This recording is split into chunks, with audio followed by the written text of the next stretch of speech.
ये कहानी है 23 वर्षीय अमन की, जो उत्तर प्रदेश के एक छोटे से गांव से था। घर में माता पिता, एक छोटी बहन और बूढ़ी दादी थीं। पिता खेत में मजदूरी करते थे और माँ दूसरों के घर बर्तन साफ करती थीं।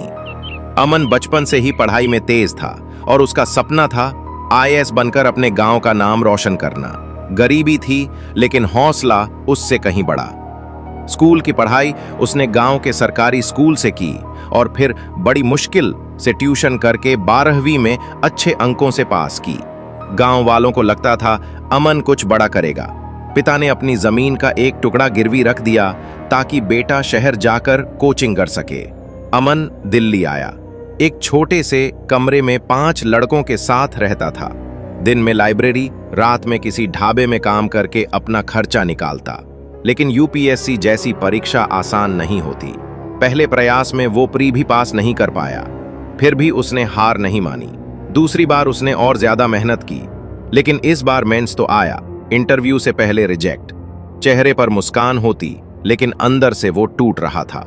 माँ हर बार फोन पर कहती, बेटा भगवान पर भरोसा रखो, तू जरूर कामयाब होगा। लेकिन इस देश में सपने भी अमीरी से तोले जाते हैं। तीसरे प्रयास में उसका सिलेक्शन स्टेज 1 में ही नहीं हो पाया। इस बार उसके चेहरे पर चुप्पी थी। लाइब्रेरी में भी अब वो देर तक नहीं रुकता। दोस्तों ने कहा, थोड़ा आराम कर, दोबारा तैयारी कर। लेकिन अमन जैसे युवाओं के लिए हर दिन कीमती होता है। हर दिन अपने अस्तित्व की लड़ाई होती है। एक रात वो अपने कमरे में अकेला था। कमरे में उसकी किताबें खुली पड़ी थीं, लेकिन मन अब पढ़ाई से दूर जा चुका था। शायद अब वो थक गया था। शायद अब उसे उम्मीद नहीं रही।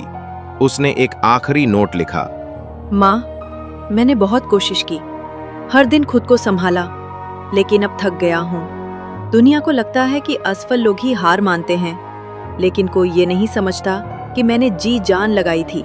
पापा से कहना कि मैं निकम्मा नहीं था, और बहन से कहना कि पढ़ाई जरूर पूरी करे, मेरी तरह अधूरी ना रहे।